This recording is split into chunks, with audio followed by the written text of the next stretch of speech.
আনন্দপুরে সাইফুল মোল্লার উপর হামলার ঘটনায় থানায় অভিযোগ। মুন্সিগঞ্জ সদর উপজেলার মোল্লাকান্দি ইউনিয়নের আনন্দপুর গ্রামে বাড়ি ও দোকান দখল এবং পূর্বশত্রুতার জের ধরে প্রতিপক্ষের হামলায় সাইফুল ইসলাম মোল্লা ৪৪ আহত হওয়ার ঘটনায় মুন্সিগঞ্জ সদর থানায় অভিযোগ দায়ের করা হয়েছে। গত ৩০শে জুন ২০২৪ রোববার ভুক্তভোগী সাইফুল ইসলাম মোল্লা বাদী হয়ে নুরুল হক মোল্লাকে প্রধান আসামি করে ৬ জনের বিরুদ্ধে এ অভিযোগ দায়ের করেন। অন্যান্য অভিযুক্ত আসামিরা হচ্ছেন বাবুল মোল্লা, জিমু মোল্লা, ফাহিম মোল্লা, হুমায়ুন কবির মোল্লা ও বশির মোল্লা।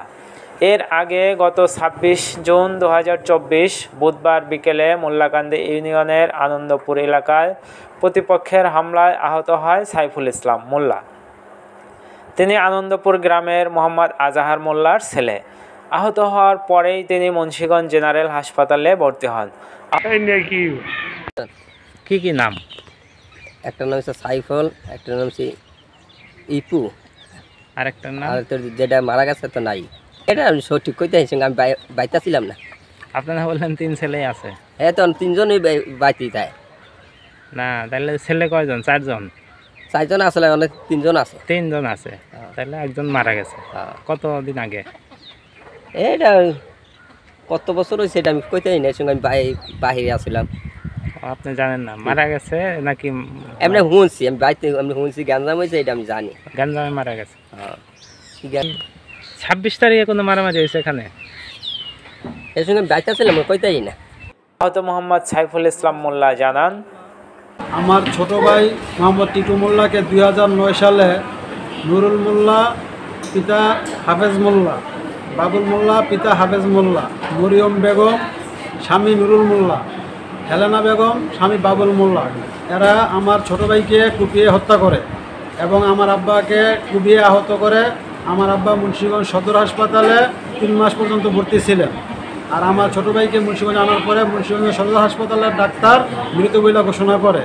এই ব্যাপারে মুন্সিগঞ্জ থানাতে মামলা হয়। মামলা হওয়ার পরে তারা মুন্সিগঞ্জে কিছুদিন জেল খাটে। তারপরে এলাকার বিভিন্ন মুরব্বীরা এটা আমাদের আব্বার উপরে চাপ সৃষ্টি কইরা তারা আপোষনামায় সাইন দিতে বাধ্য করে। এরপরে এরা আপোষ হয়ে যাওয়ার পরে আমি অনেক দূরে দূরে থাকি, তাদের ভয়তে বাড়িতে যেতে পারি না। ২০০৯ সালে একবার যখন বাড়িতে যাই তখন তারা আমার কুপিয়ে জখম করে রাস্তার মধ্যে ফেলে দেয়। আমি হাসপাতালে ভর্তি হই। তারপরে আমি থানাতে অভিযোগ করি। থানাতে অভিযোগ করার পরে কোর্টে মামলা করি। কোর্টে মামলা করার পরে ওইখান থেকেও তারা জামিনে ছাড়া পেয়ে যায়। যার কারণে আমি বাড়িতে থাকতে পারি না, আমার ফ্যামিলি ঠিক মতন বাড়িতে থাকতে পারে না। আমার আব্বাকে মারধর করে, আমার মাকে মারধর করে। আমার আব্বা ২০১৯ সালে মুন্সিগঞ্জ সদর থানাতে অভিযোগ করে এবং আমাকেও মারধর করার কারণে আমিও মুন্সিগঞ্জ থানাতে অভিযোগ করি। এরপরে নির্বাহী ম্যাজিস্ট্রেট করে মামলা দায়ের করি। ওইখান থেকে তারা ছাড়া পেয়ে যাওয়ার কারণে তাদের এইরকম জালিয়াতির কারণে আমি বাড়িতে থাকতে পারি না। এরপরে গত ২৬ তারিখে পরশুদিন আমার আব্বা আম্মা অসুস্থ এবং আব্বাও অসুস্থ। তাদেরকে দেখতে যাইতে লইছি। তাদের টাকা দেওয়ার জন্য আমার ব্যাগে ৩ লক্ষ টাকা ছিল। আমি আমার আব্বা আম্মা ট্রিটমেন্ট করার জন্য নিয়ে গেছিলাম। তো ওইখানে তারা রাস্তার মধ্যেই বাড়িতে যাওয়াও মানলে দেখা করতে পারি নাই। উঠানের মাঝখানে তারা আমার পায়া আমার চাইনিজ কুড়াল দাপক মারে। এরপরে অনেক লোকজন চলে আসে, তাদের সাথে ২০-৩০ জন লোক ছিল। তারা এরকম বন্দুক রড মট নিয়ে এসে আমার বাড়ি দেয়। আমি একজনকে ধাক্কা দিয়া দৌড় মারি।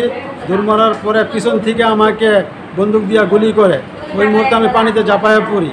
বন্দুকের গুলি আমার শরীরে লাগে নাই, আল্লাহ আমার বাঁচায় আনছে। আমি হাসপাতালে ভর্তি অবস্থায় এখন আছি।